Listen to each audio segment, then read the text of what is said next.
주진우 라이브 스페셜.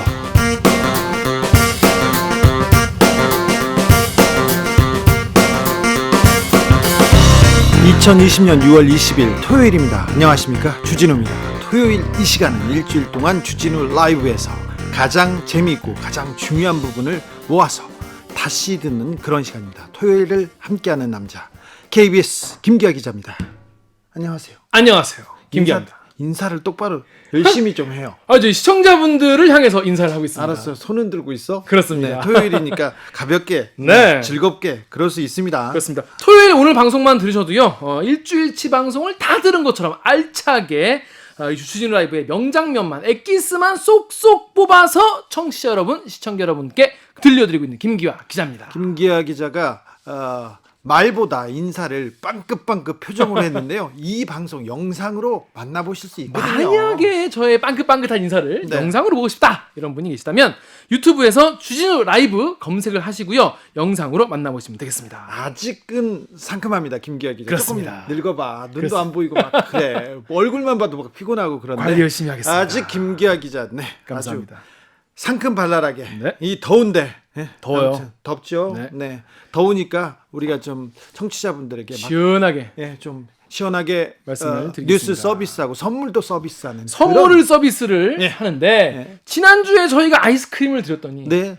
아이스크림 2만원어치 네. 너무 많다. 아이스크림 2만 원어치 먹어야 돼? 아이스크림 2만원어치 언제 다 먹냐. 네. 예. 냉동고가 꽉 찼다. 뭐 딱. 이런 민원이 들어오고 있었습니다. 그럼 좀 배탈 나겠다 바꿔보자고, 이래가지고 그래야 바꿔보자고. 바꿔보자고. 예. 그래서 이번엔 좀 든든하게 일주일을 보내시라고 이번에 일주일 동안 방송된 주진우 라이브 어떻게 들으셨는지, 어떤 코너가 재밌었는지, 왜 재밌었는지 요 내용을 청취 후기를 남겨주시면 총 3분을 추첨을 해서요 2만원 상당의 피자 상품권을 보내드리도록 하겠습니다. 네, 내용은 자신 있는데 아직 경품, 상품에 대해서는 좀 부족합니다. 제가 약속합니다. 좀 어떻게든 좀 노력하려고 제가 저기 방송국 앞에서 네. 사장을 이렇게 좀 기다리고 있다가 양 사장님 사장님한테 좀 네. 이게 좀 지갑을 털어와야 되나 이런 생각도 해요. 금일봉. 네, 금일봉은 아니고요. 네.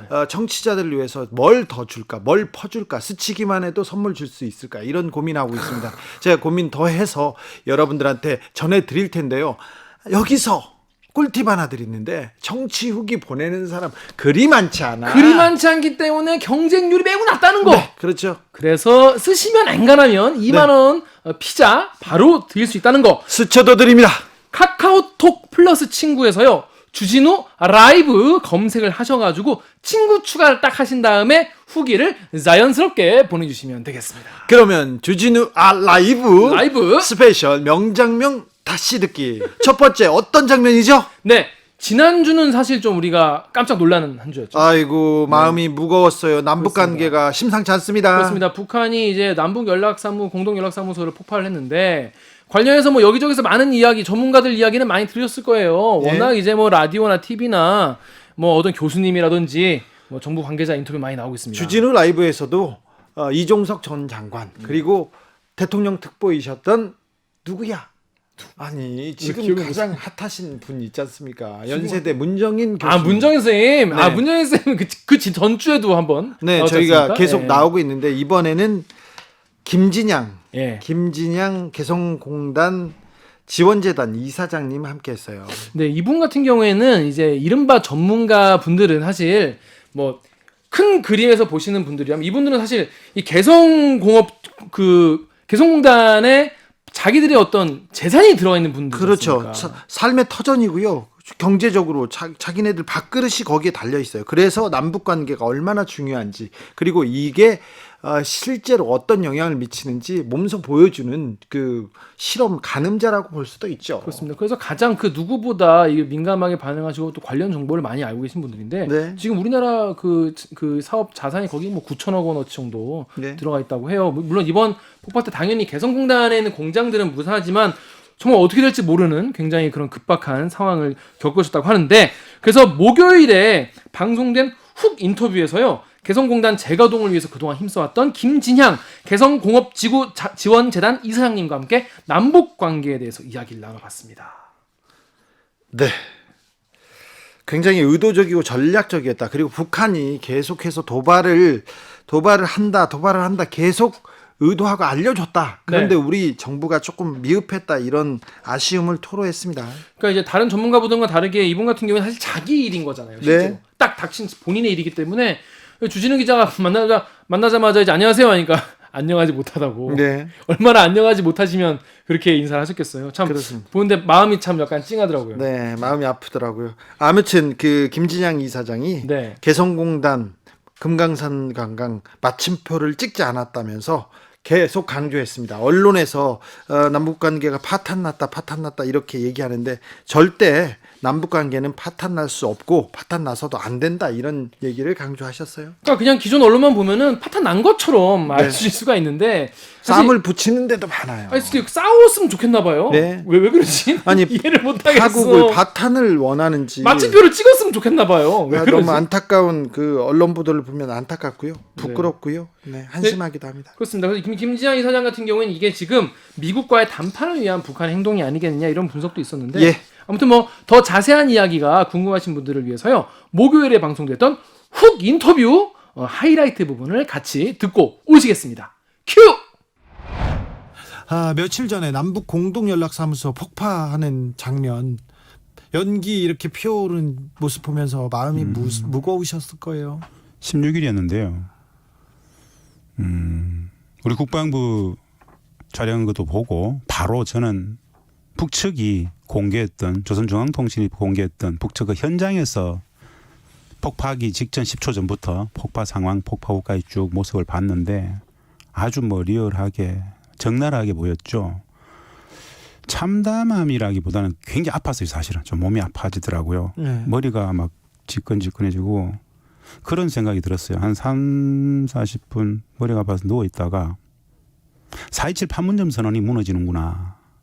지난 시간에 20년 역사가 다 사라지나? 6.15 20주년인데 다 바로 다음 날 20주년 바로 다음 날. 네. 풍계리 핵실험장이 피해했을 때 2018년도에 말입니다. 북측이 비핵 의지가 있구나라고 봤던 그 감동을 수백 배 오히려 마이너스 시키는 이거는 남북관계가 작살나는구나. 4.27이 날아가는구나. 앞으로 어떻게 될까. 진짜 참담함이었습니다. 네. 개성공단 내 다른 입주 시설은 어떻습니까? 피해는 없나요? 예, 그 현장을 저희들이 뭐 워낙 잘 알아서 뭐 그건 참고로 말씀드릴 수 있는데 남북경협사무소, 남북교류협력사무소가 이후에 남북공동연락사무소 4층짜리 건물이 있었죠. 그 바로 앞에 우리 재단 개성공단 관리위원회가 우리가 쓰고 있었던 15층짜리 빌딩이 있었습니다. 예. 개성공단의 랜드마크인데 네.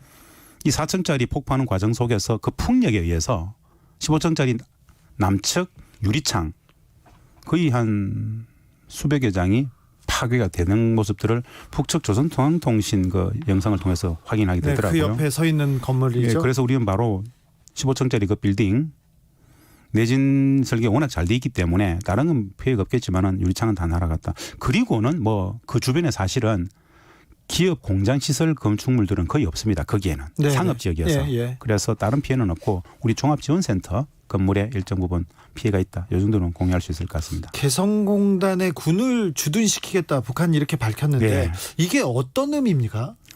사실은 오늘 이 짧은 시간에 이 전체적인 거신 이야기 못 하겠지만은 처음입니다. 네. 이건 어떤 의미냐? 4.27과 9.19의 합의를 하나하나 무력화시키고 사문화시키겠다는 의미입니다. 네.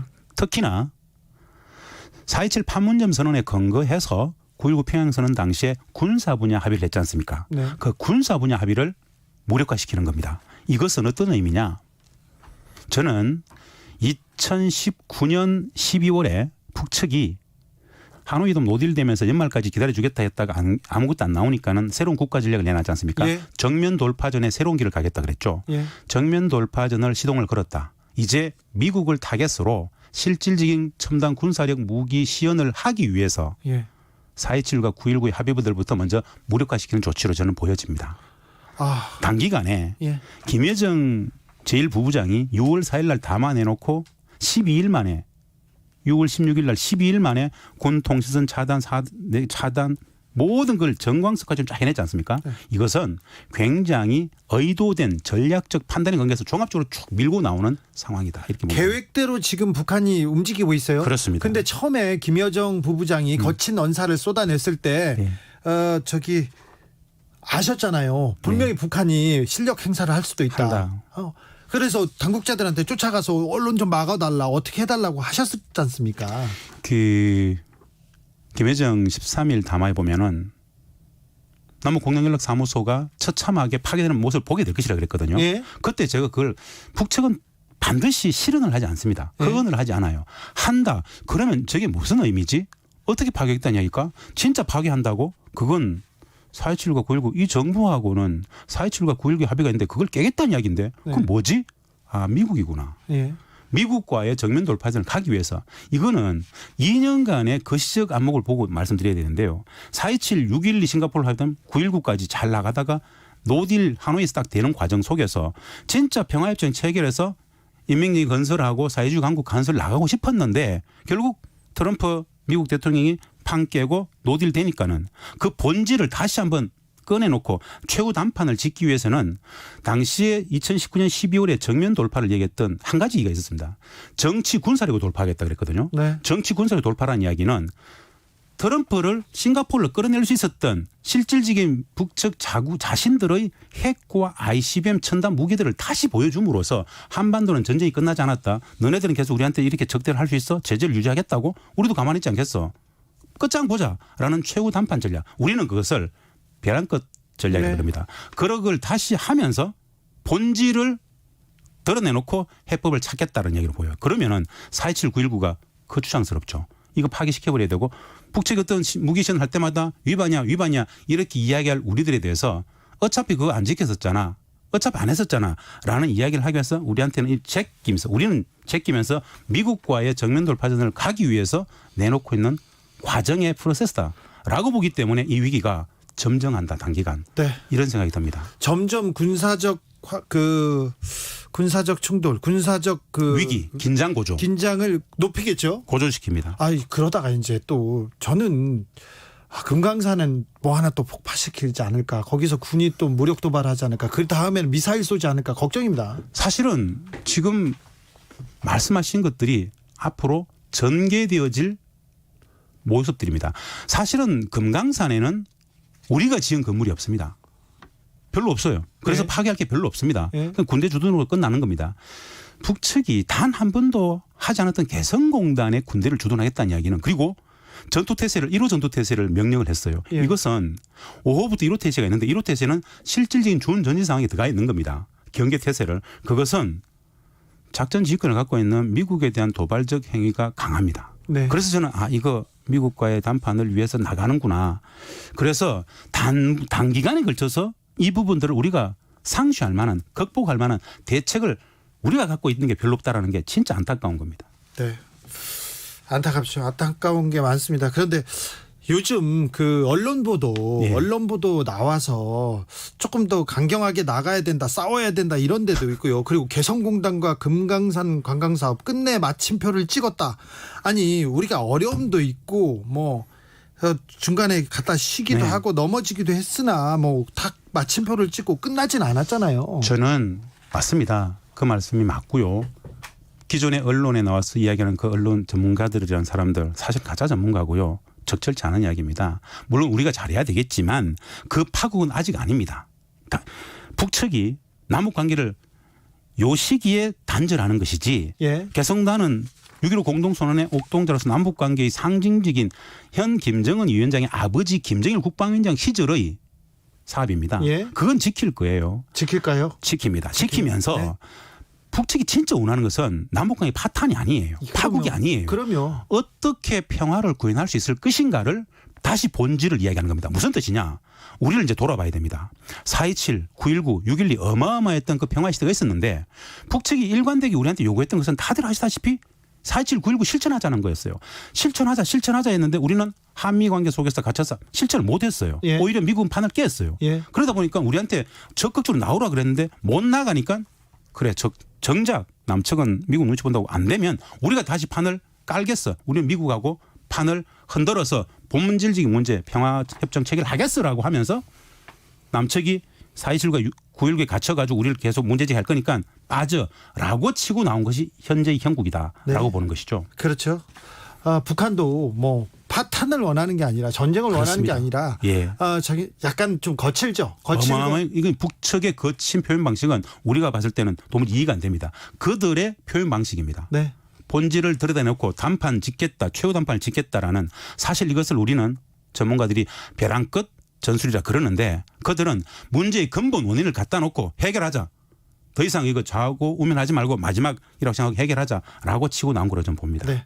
아무튼 개성공단이 마침표를 찍었다. 그건 적절치 않은 적절치 이야기입니다. 않죠. 연합뉴스 그러면 안 됩니다. 예, 맞습니다. 우리 세금 가지고 가서 기사 그렇게 쓰면 안 됩니다. 네. 그러면 안 됩니다. 끝난 남북 관계고 형제인데 이게 끝나면 안 되죠. 진짜 북측의 의도는 예. 실질적 평화구현을 통해서 새로운 4.27 9.19 시대를 만들기 위해 과정에 있다. 이렇게 보면 되겠습니다. 그렇죠. 예. 이 위기가 한반도 평화를 위한 성장통이겠죠. 당연하죠. 다시 말씀드립니다만은 북측의 국가 전략 속에서 남북이 합의했던 4.27 판문점 선언 시대는 지금도 우리한테 엄청난 환희로 남아있죠. 그걸 다시 하자는 건데 현 상황 보니까는 도무지 안 된다. 네. 미국 눈치 봐도 되겠어? 우리가 미국 해결할게. 당분간 좀 물 앉아 있어. 그리고 치고 나간 게 현 시국이다. 상황이다. 이렇게 예. 보시면 될 것 예. 같습니다. 개성공단이 퍼주기다 이렇게 보수 언론에서 얘기하는데 퍼주기만은 아니지 않습니까? 퍼주기만이 아닌 게 아니고 압도적으로 포기인데요. 네 가지 가치를 이야기 항상 했습니다. 제가. 예. 개성공단은 남과 북이 분단 역사를 평화 역사를 바꾸기 위해서 2000년 6.15 공동선언에서 우리 김대중 대통령님과 김정일 국방위원장이 경제협력의 방식을 통해서 평화를 구현하고 싶었던 평화경제의 상징이었죠. 그렇죠. 해봤는데 평화를 위한 경제도 맞고 해봤는데 경제를 위한 평화도 맞더라. 네. 얼마나 퍼왔는가.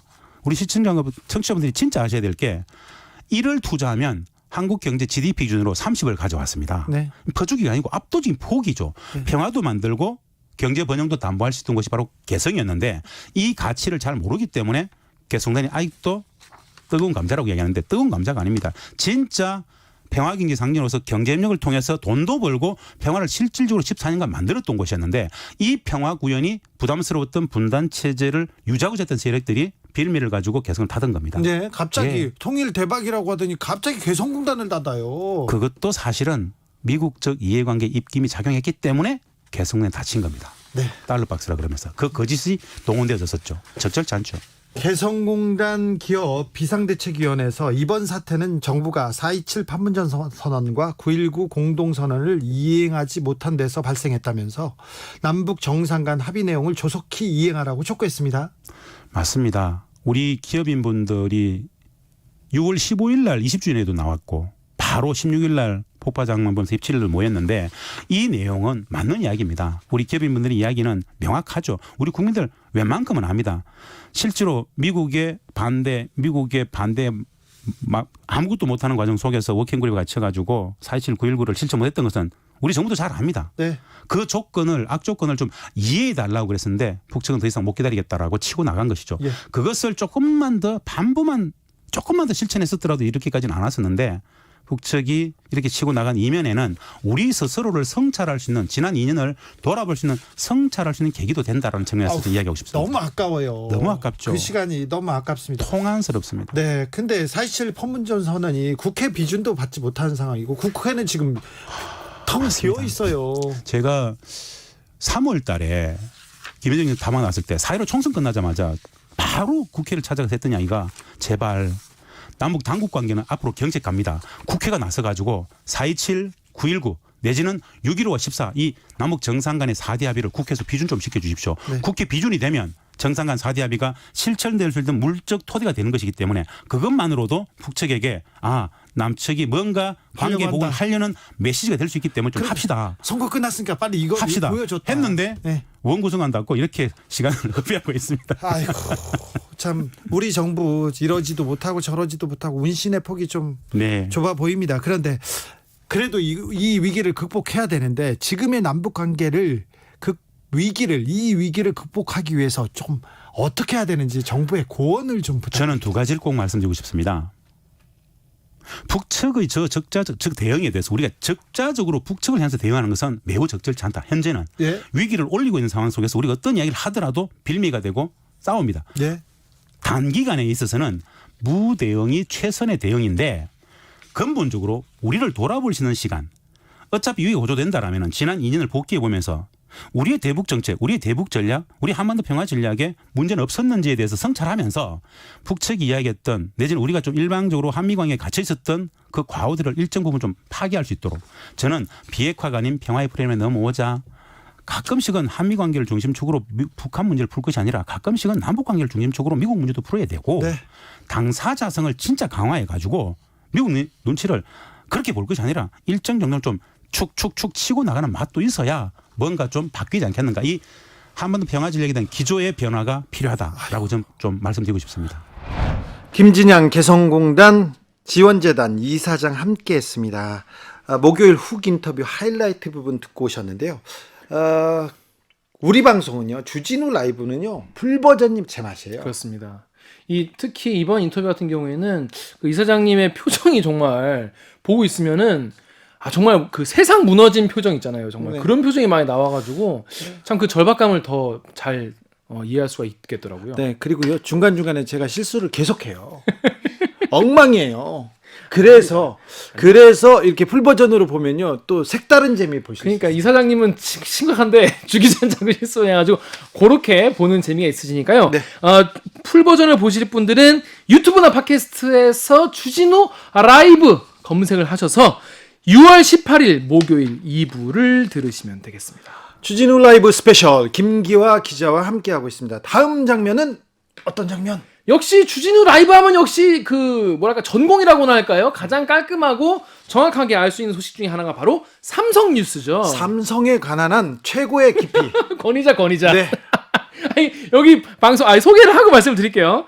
이 삼성전자 이재용 부회장이 이 검찰 수사 심의위원회 이런 게 있는지도 몰랐는데 네. 요거를 소집을 요청하는데 이어서 이번에는 검언 유착 의혹을 받고 있는 채널A 기자가 전문 수사 자문단 소집도 요청을 했어요. 별걸 다 요청해요. 야, 요런 게 있는 줄은 이분들을 통해서 알게 됐습니다. 그러게요. 다른 그 피의자들이 수사심의위원회 전문 수사 자문단이 소집 요청하고 그러면 원래 권리는 권리예요. 네. 법에 있어요 구석에. 네, 있긴 그런데 일반인 서민들이 이런 거를 주장하고 요청하지 않습니까? 네. 그럼 검사들한테 혼나요. 심하다고 생각을 하겠죠. 그런데 아무튼 이런 제도가 있습니다. 그래서 이 제도가 뭔지 어떻게 운영되고 있는지를 좀 따졌어요. 그걸 누구랑 따졌냐? 이 원래 요즘에 가장 뭐랄까 말씀은 정말 잘하는 정말 어디가 정말 이른바 이빨로는 정말 밀리지 않는다는 두 분이죠. 양지열 변호사와 박지훈 변호사와 함께 재판 5분 전에서 이야기를 나눠봤습니다.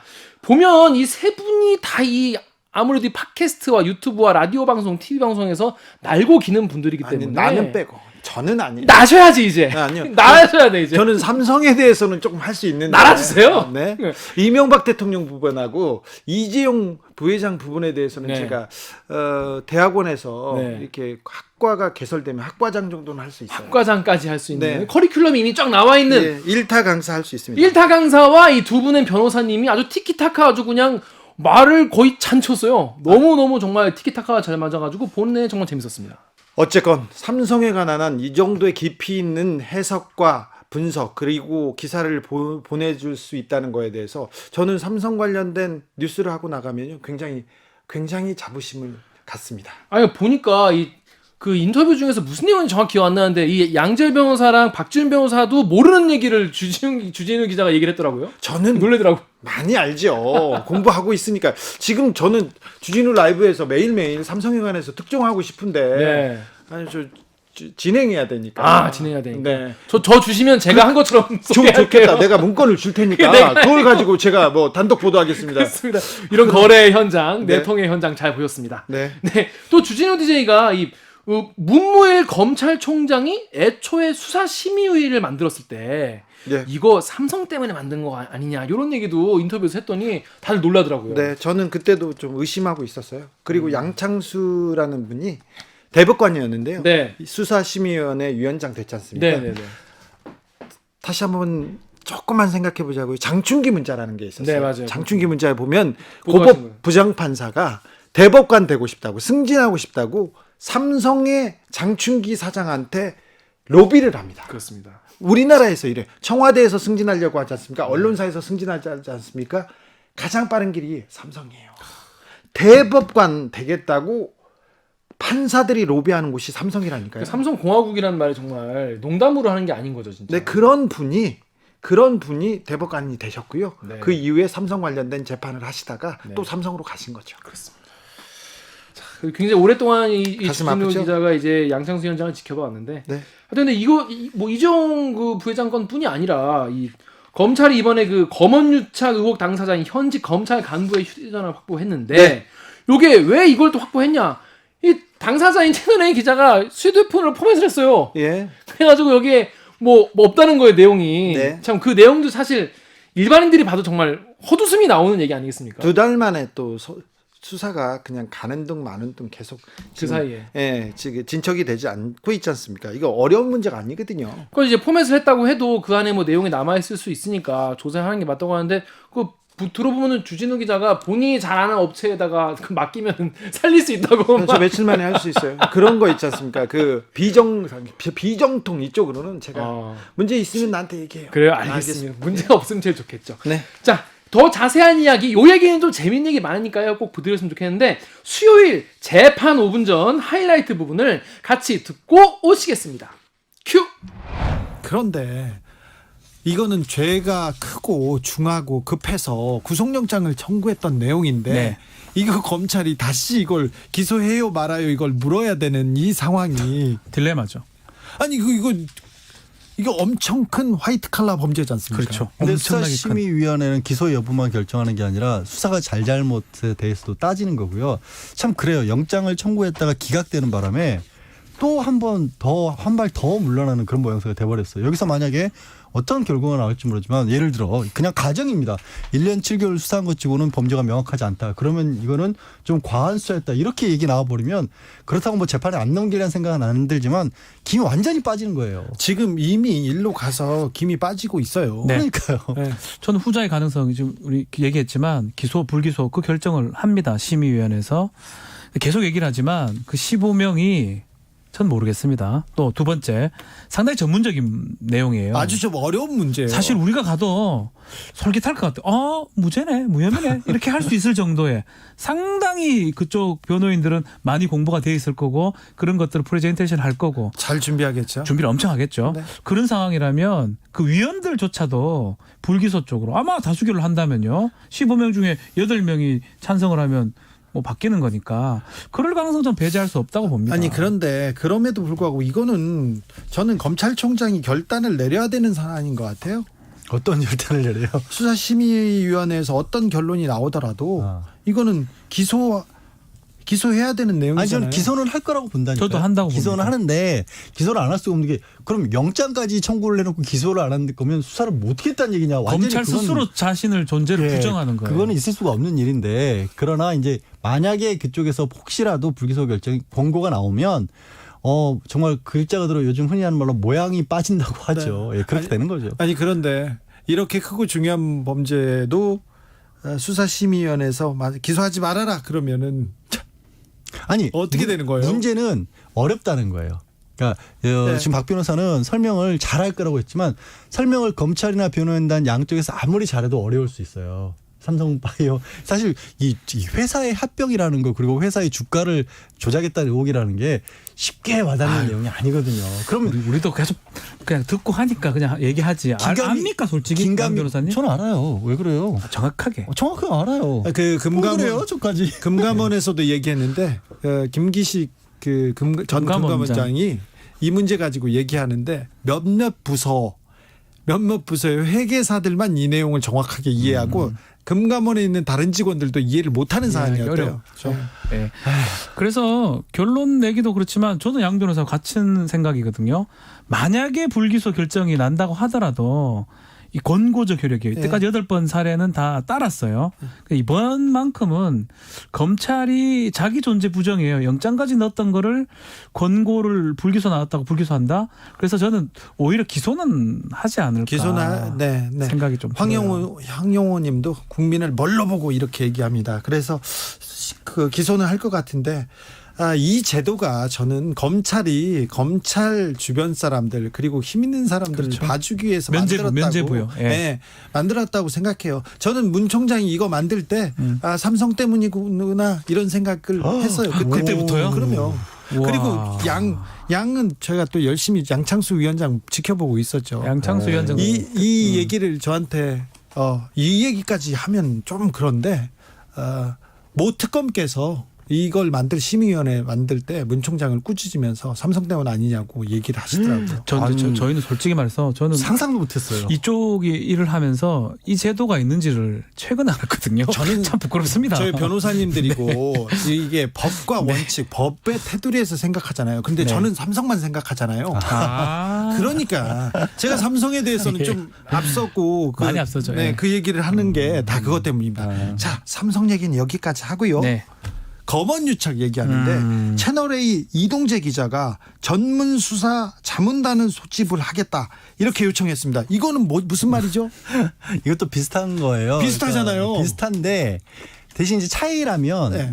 수사심의위원회 좀 전에 얘기했던 것은 비법조인들이 포함된 전문가 집단입니다. 네, 일반인들. 각계에서. 네. 근데 이제 이 전문 수사당사 같은 경우에는 법조인들, 법률 전문가들, 뭐 예를 들어서 뭐 교수라든가 아니면 검찰 출신이라든가 변호사들 이런 사람들이 들어가는 건데 저는 이게 차이점은 또 한 가지 뭐냐면 이거는 검찰에서 안 받아들일 수도 있어요. 신청을 하더라도. 그렇죠. 삼성이니까 받아주고 이거 여기는 일개 개인이잖아요. 안 되면 수사심의위원회도 신청할 생각도 하고 있다라는 거예요. 또요? 수사 자문단이 안 되면 수사 심의로. 왜 삼성으로 봤는데 이동재 기자도요. 아니 이게 아무나 막 시키고 이 삼성 때문에 삼성이 우리도 좀 해보려고. 저도 한번 해보려고. 그러려고요. 뭐 기소당할 일 있어요? 아니 피의자가 변호사. 있으면 아. 한번 해보려고요. 저도 해야 되겠네. 아니 왜들 이래 이 양반들이. 그러니까 몰랐어요. 저는 이런 제도가 있는지도 몰랐습니다.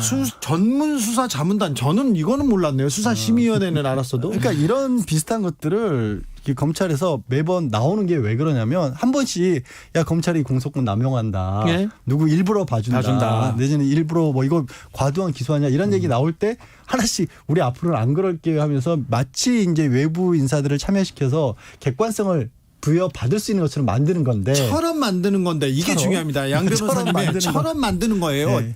그런 진짜 객관성 부여하고 시민들의 권리를 위해서 만든 건 아니에요. 아니 근데 이용이 되면 꼭 이상하게 이용이 돼요. 그러니까 그런데 이용이 되면 그 제도의 취지가 달성되는 거잖아요. 공소권 남용을 막는다. 근데 우리 신뢰적으로 봤을 때 8건 사건도 거의 다 그겁니다. 예? 면죄부 주는 사건들이에요. 그렇죠. 수사심의위원회가 2018년에 생겼는데 그 전에도 좀 활동을 했습니다. 네. 근데 김학의 사건. 그다음에 김수창 전 제주지사 다 그런 사건들이에요. 사건이에요. 자기 식구들 검찰에서 내가 자신들이 불기소나 그걸 기소를 하면 못 믿으니까. 네. 그래서 이 객관적으로 자신들 기준으로는 그렇죠. 일반인들 불러 모아가지고 결정 내리달라. 그렇죠. 이거잖아요. 아이고 일반인들이 이렇게 결정해서 우린 따랐어요. 이렇게 얘기하려고 하는 거잖아요. 제가 이거 가지고 저는 네. 이런 제도들 사실 저는 그때 수사심의위원회도 말씀을 드렸는데 꼭 있어야 되는 제도라고 믿는 사람인데. 잘 사용된다면. 이게. 근데 이런 제도를 다른 또 방송에서 별로 이렇게 언급도 안 해요. 우리 여기서나 언급 좀 하지. 삼성 얘기 요새 아무도 안 합니다. 그래서 여기만 되는 거예요. 근데 이게 되게 이동재 기자, 채널A 기자 사건은 되게 좀 이상한 게 뭐냐면 이게 검찰과의 유착을 받고 있는 그 사건인데 네. 검찰이 수사를 제대로 하고 있는지 들여다봐달라고 이동재 기자가 요청을 한 거예요. 예. 이걸 어떻게 들여다봐요? 검찰이. 네. 근데 한 가지 더 왜 그러면 이런 생각을 했을까? 저는 아마도 어찌됐든 그 수사 중의 내용이 지금 이제 피의사실 공표 금지가 돼 있기 때문에 외부로 알릴 수 없도록 돼 있어요. 네. 외부로 어떻게든지 이게 밖으로 끄집어내려면 뭔가 외부 인사들이 오가는 그런 기회를 만들어야 된다. 예. 수사심의위가 됐든 전문수사들이 됐든 그렇게 해서 아마 지금 이 기자 같은 경우에는 이 채널A 쪽에서 자기만 이렇게 떼내려고 하는 것 같다. 또 검찰도 나에게 책임을 그렇죠. 미루는 것 같다. 꼬리 자르기를 네. 하죠. 그러니까 예. 그거를 그냥은 못 당하겠다 이런 거 아닌가 싶어요. 나도 추측이지만. 피해자 그런 얘기 뭐 했으니까. 그러니까요. 네. 네. 근데 그것도 이상한 게 최근에 이제 이건 물론 다른 데서 방송에 나온 거 보도가 된 건데 그 해당 검사장하고 5차례 통화한 건 통화 내역이 있었다는 거 아니에요. 나왔어요 지금. 처음엔 또 아니라고 했잖아요. 아니라고 했잖아요. 네. 아니고 뭐 변호사랑 했다는 둥 검찰 다른 관계자랑 했는데 아니 기자인데 사실 팩트를 다루는 사람인데 거짓말을 하면 안 되는데 처음에는 A 검사장하고 전화했다 얘기하다가 아니다 H요, 다른 H. 네, H라고 예. 네.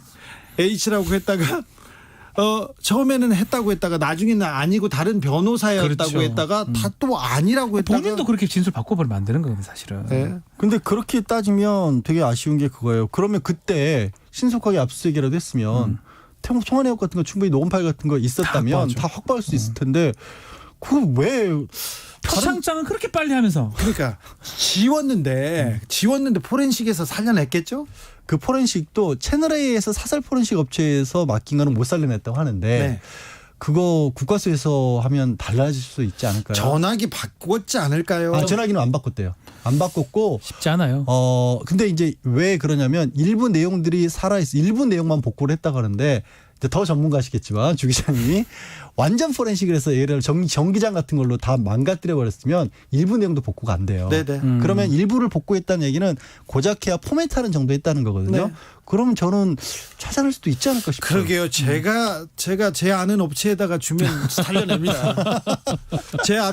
제 아는 업체가 제가 저기 핸드폰 잘 없앱니다. 그러니까 무슨 문제가 생기시면 저한테 찾아가겠네요. 네. 검찰이 검언유착 의혹 현직 검사장 휴대전화를 오늘 확보했다는 그렇죠. 소식이 지금 들려옵니다. 너무 늦었어요. 네. 그래도 전화기에 남아 있고 그러면 사실관계는 좀 밝혀야 될 것 같아요. 저는 이 누가 이 일을 벌였는지 누가 피해자였는지 명확하게 네. 검찰의 명예를 위해서라도 아니라면 아니라고. 아니라고 그렇죠. 해야죠. 해야죠. 아니라고 해야죠. 확실하게 밝혀야죠. 증거 들이대고. 이제는 네. 밝혀야 될 것 같아요. 밝혀야 됩니다. 근데 지금껏 보면은 검찰개혁 얘기는 많이 나왔는데 사실 검찰이 그렇게 무소불위의 권력 그리고 한 사람을 그냥 막 몰고 가서 거의 뭐 여론 재판에서 그렇죠. 끝내지 네. 않습니까? 그때 언론이 역할을 어떻게 했습니까? 근데 이번 검언유착 의혹 이 사건으로 언론의 역할 그렇죠. 그리고 검찰의 역할 네, 이 부분에 대해서 조금 명확하게 다시 한번 국민들이 생각해보는 기회가 됐으면 어쩌면 뭐 시간이 좀 다 되는데 또 못할 것 같은데 어쩌면 자유민주적 기본의 가장 중요한 부분이 검찰의 명예를 걸고 이건 조사를 해야 돼요. 그렇죠. 만약 그런 일이 있었다면 검찰 제도 있으면 안 됩니다, 사실은. 네. 그럼 사냥하는 거잖아요. 사냥기 같은 거잖아요. 네. 그렇기 때문에 그게 아니라고 지금 얘기하고 있기 때문에 이거 명확하게 수사하고 밝혀서 우리 아니다라고 그런 내용을 밝히는 게 맞습니다. 저는 검찰이 이거는 수사를 정말 열심히 네, 해서 저는 그렇게 생각합니다. 검찰의 명예를 위해서 네. 어디까지 잘못된 건지 그 낱낱이 밝히는 게 맞다고 봅니다. 그렇죠. 네. 근데 왜 안 되죠? 일단 그 부분 검찰 내에서 움직임이 원래 이제 감찰부에서 조사에 들어갔었잖아요. 예. 아니 검사장급 배상을 바꿔버렸어요. 사건이면 당연히 독립된 본부인 그리고 이 수사 부장도 이제 감찰부장 같은 경우는 검사장급이거든요. 예. 이게 검찰총장이 직접적인 관여를 받지 않을 수 있기 때문에 여기서 감찰을 하게 되면 훨씬 객관성이 담보가 돼요. 그렇죠. 근데 이걸 인권감독관에게 맡겼단 말이에요. 예. 인권감독관 부장검사입니다. 대상은 검사장이에요. 예, 검사장도 센 예, 그러면 부장검사가 검사장의 의혹을 강제처분권도 별로 없어요. 아니 강제수사권도. 그런데 서울지검장하고 검찰총장하고 좀 결이 다르지 않습니까? 이성윤하고 네. 윤석열 총장이요. 네, 결이 달라서 서울지검에서 좀 맹렬하게 수사를 할 수도 있는 거 아닐까요? 결이 다르다고 하지만 중앙지검장이 사실은 뭐 지난번에 막 부임하고 나서 이른바 윤석열 라인하고 정면 충돌하는 모습 사실은 다들 보도에까지 나왔었잖아요. 예, 예. 그러니까 중앙지검에 있지만 뭐 모르겠습니다. 관계가 어떤지는 인권감독관을 이렇게 뭐 정확하게 할 수 있을 정도의 위치에 있을지 그건 모르는 거죠. 근데 감찰부는 명백하게 사실 감찰부도 되게 그런 게 여기도 2010년도에 사실은 그때 이제 검사하고 스폰서 의혹이 불거져서 이것도 검찰에서 우리가 앞으로는 독립적으로 외부의 견제를 받겠다라면서 만든 거예요. 그래서 외부 공모를 판사 출신의 한동수 감찰부장을 뽑은 거거든요. 그동안은 안 그랬어요. 근데 작년에 또 그렇죠. 오랜만에 들어왔어요. 19년도에. 그래놓고 거기 안 맡겨요. 그러니까 그 사람이 감찰을 하게 되면 공정성을 확보할 수가 있잖아요. 그렇죠. 근데 배당을 인권 쪽으로 해버린다고요. 이게 이상한 거죠, 사실은. 하지 말라는 뜻이에요, 수사를. 그렇게 보인다는 거예요. 그렇게까지 아니, 알겠습니다. 내가 느껴진다고. 네, 그런 네. 말도 못합니까? 아니, 나는 뭐. 그렇게 자꾸 느껴지는데?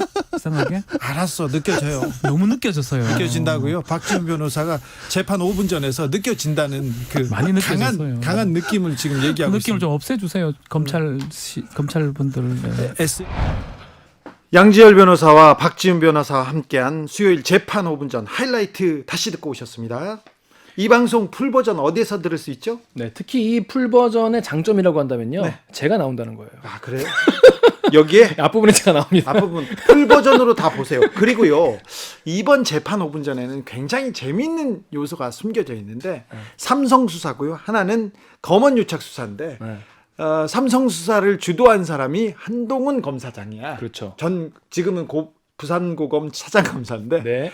채널 A 사건으로 검언 유착으로 의혹 당사자가 이 한동훈이에요. H라고 하던데 H 네. 검사라고 계속 나오던데. 이 한동훈 검사장이야. 아, H라고 전하겠습니다. 네. 판사님 저는 H라고 했습니다 분명히. 아니 상관이 없어요. 그런데 특별히 가만히 있다가 요새 한동훈에 대한 이렇게 그 의혹 보도가 집중이 돼요. 네. 그런데 왜 그럴까 보니까 그 전에는 언론이 계속해서 검찰 편을 들었는데 네.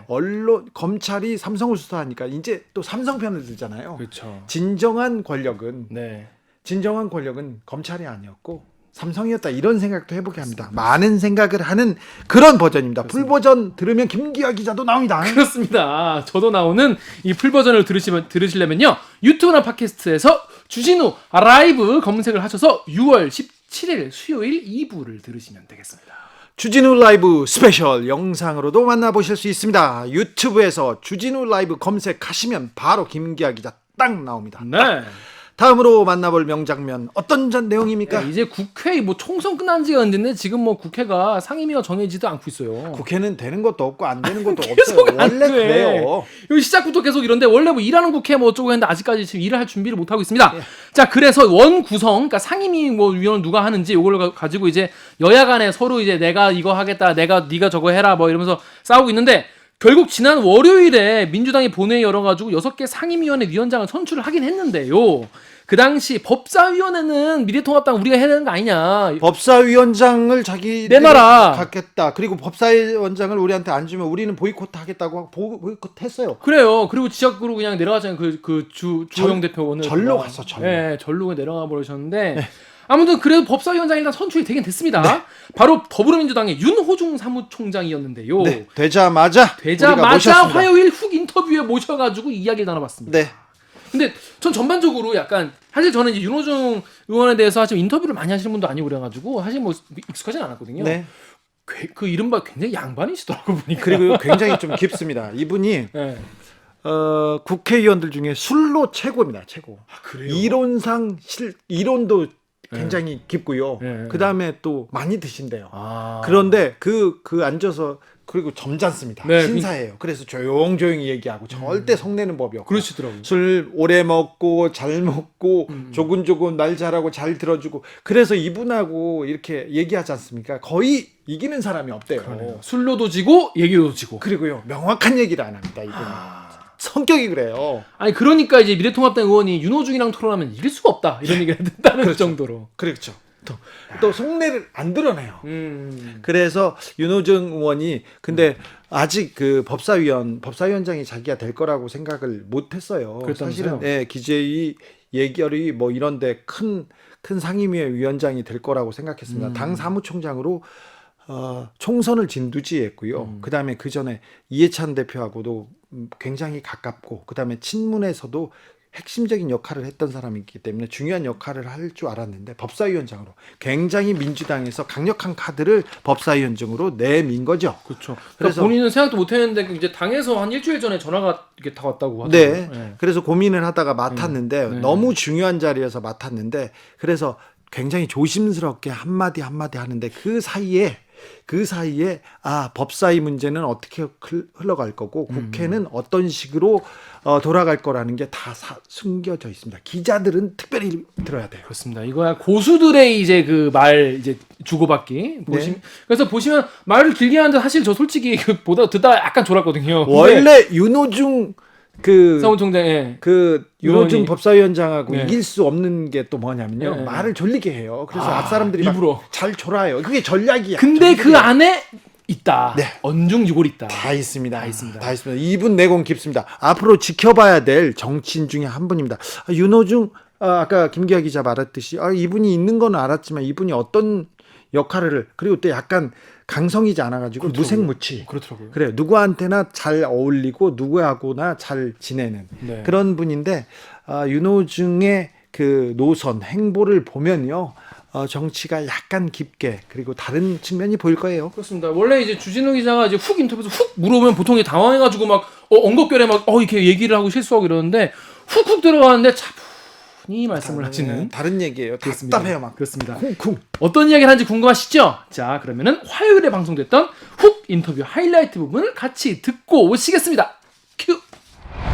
어떤 생각이 들으셨나요? 기재위원장이나 예결위원장을 윤호중이 한다. 그럼 다 예상하던 바고. 예. 그런데 지금 법사위원장이 전 국민이 가장 중요한 자리다는 걸 알고 있어요. 그래서 조금 네네. 이걸 받아들이는 거는 내가 하고 이거는 뭐 누리는 자리도 아니고요. 이렇게 관심이 네네. 집중됐는데 어떤 생각 들던가요?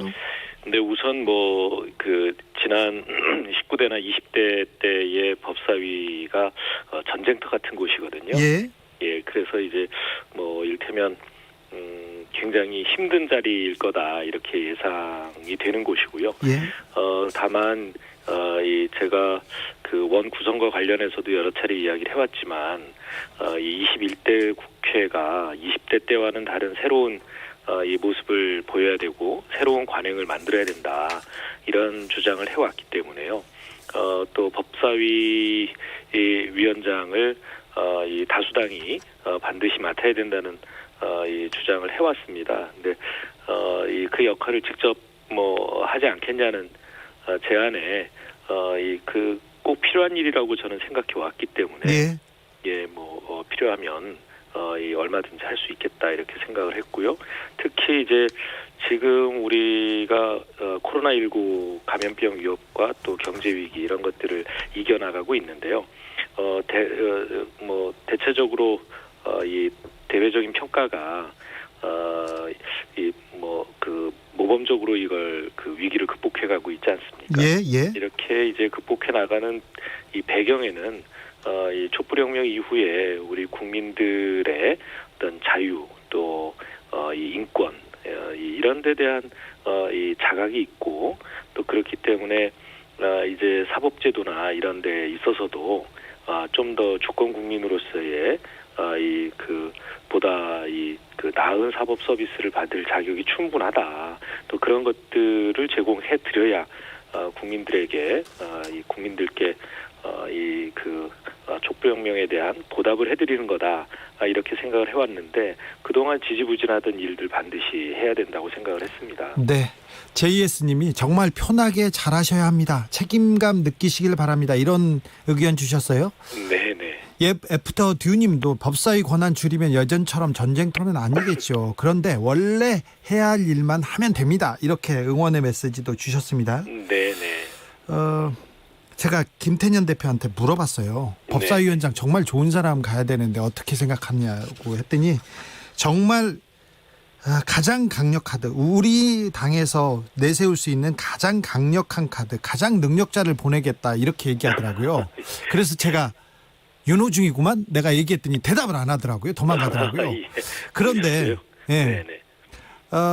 민주당이 가장 실력자를 내놨다고 보입니다. 법사위원장에.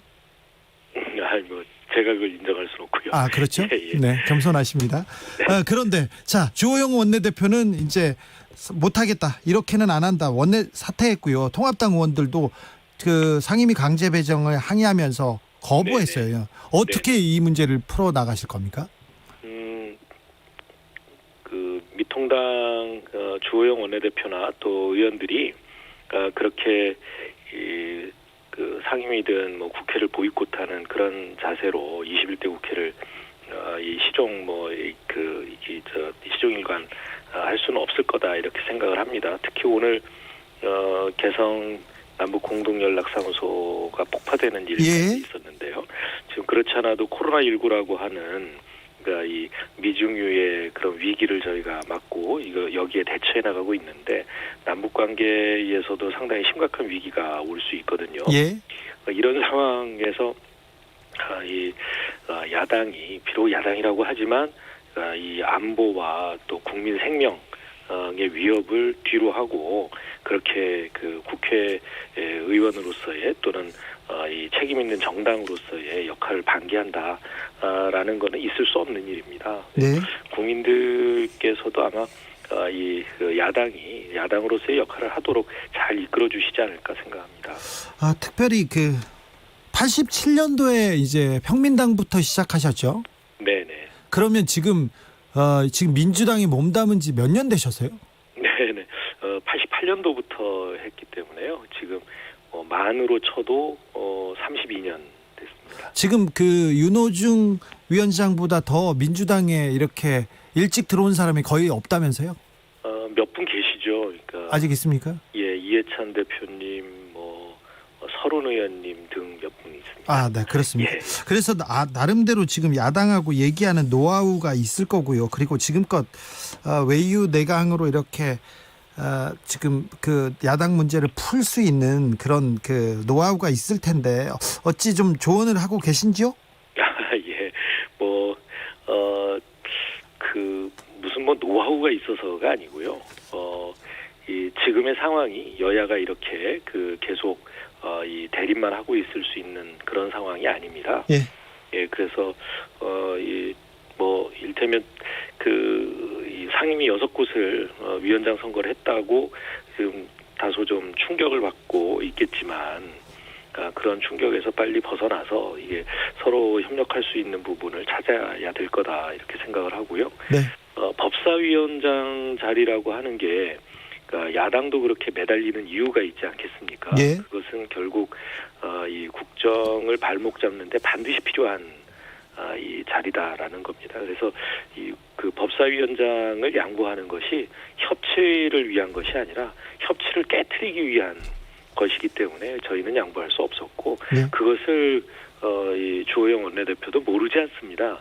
너무나 잘 알고 있는데 예. 그러나 이제 미통당 내에서 그것을 이제 설득시킬 수가 없는 것이죠. 워낙 당내 분위기가 좀 법사위에 대해서 험하다 보니까 네.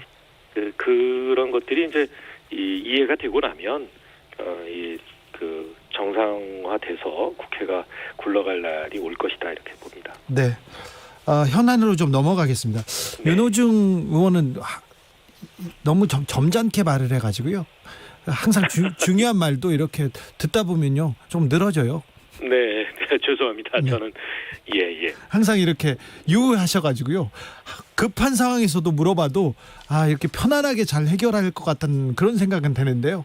아무튼 좀 느긋해 보입니다. 네. 비법조인으로 사법 검찰 개혁을 진두지하는 법사위원장이 됐습니다. 비법조인이라는 게 또 좀 말이 안 되는데 프락지 사건으로 유시민 이사장이랑 구속된 적 있죠? 예, 구속된 적이 있다고 법조계는 아닙니다. 그럼 법조계로 좀 쳐줘요. 네, 법조계 경력으로. 그렇게 말씀하시는 분도 계시지만, 네. 예, 제가 법률 소비자 가 되었던 적은 있죠. 그러니까요. 피고인이었으니까 네. 나름대로 판단을 했을 텐데, 오늘 법사위원회 이렇게 그 회의 소집하셨어요? 네네, 그렇습니다. 오늘 어떤 얘기 나왔습니까? 오늘 첫 1차 전체 회의를 열었는데요. 네. 우선 우리 당 간사를 선출했고요. 예. 그다음에 이제 백혜령 오늘 간사? 네, 네. 백혜령 간사를 선출했고 오늘 참석한 위원들이 이제 인사 말씀을 쭉 했는데 네. 이분들이 이제 법사위에 와서 활동하려는 이유와 또 법사위에 거는 그런 기대 이런 것들을 주로 많이 말씀하셨습니다. 예. 거의 대부분의 분들이 한 번도 제대로 개혁돼 본 적이 없는 이제 이 법원 개혁, 예. 그다음에 또 이제 지난 이제 20대 때 시동이 걸린 검찰개혁. 검찰개혁을 네. 마무리하는 이런 일들을 반드시 하겠다는 그런 의지를 다지기도 했습니다. 예, 박범계, 최기상, 백혜련, 소병철, 송기현, 김남국, 김용민, 박주민, 저기 팀원들, 법사위원들 그 구성은 어떻게 생각하세요? 네, 11명의 법사위원 중에 지금 저를 포함해서 3명은 이 법조인이 아니지만 네, 8명이 검찰 또 이 법원에서 이 경험을 쌓은 그런 분들과 또 이 변호사로서 이렇게 명성을 날리던 아주 정의로운 변호사들이 주로 또 배치가 돼 있거든요. 예, 그래서 이 구성으로는 정말 국민들께서 바라왔던 그런 사법개혁의 과제를 잘 수행할 수 있겠다 이렇게 생각을 하고 있습니다. 열린민주당에서는 누가 오는 겁니까? 김진애 의원이 옵니까? 김진애 의원이 배정이 돼 있습니다. 지금 근데 오늘도 참석을 하셨고요. 참석했습니까? 네. 최강욱 대표하고 사보임 그러니까 역할을 바꾼다 이런 얘기도 있는데 어떻게 보세요? 네, 그 문제는 이제 비교섭 단체이기 때문에요. 네, 국회의장께서 이 허락을 해주셔야 가능한 일입니다. 예, 이 김진애 의원을 법사위에 배치하신 분도 이제 의장이고요, 의정 직권으로 그렇게 돼서 저희들이 바꿔 달라라든가 바꿀 수 있을 것이다라는 이 판단을 미리 하기가 좀 어려운 대목이 있습니다. 네. 의장께서 결정하실 일이라서요. 법사위에 가장 중요한 그 과제가 뭐가 될까요? 물론 검찰개혁도 있고 사법농단 판사 탄핵도 있고요. 뭐 고위공직자 수사처도 관련해서도 있고 숙제가 많은데요. 네네.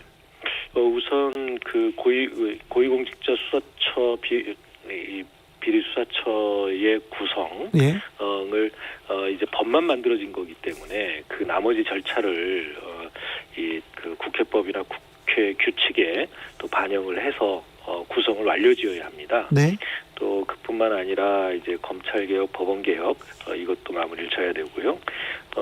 그리고 이제 또 한 가지는 뭐냐면 이 법사위가 보통 왜 상원이라고 불려지지 않았습니까? 예, 다른 상임위원회에서 처리한 법안을 이제 체계 자구 심사라는 권한을 근거로 일테면 이제 월권 행위를 하고 또 상원 역할을 하는 이런 이 폐단이 있었습니다. 이런 것을 이제 반드시 개혁하겠다라는 그런 의지도 함께 나눴는데요. 네, 우선 저는 그런 말씀을 드렸습니다. 법사위가 일테면 체계 자구 이 정리라는 말 그대로의 권한 이외의 권한을 행사하지 않겠다라고 이제 선언을 한 바 있습니다. 예. 윤호중 국회 법사위원장 함께한 화요일 훅 인터뷰 하이라이트 부분 다시 듣고 오셨습니다. 방송 풀버전 어디에서?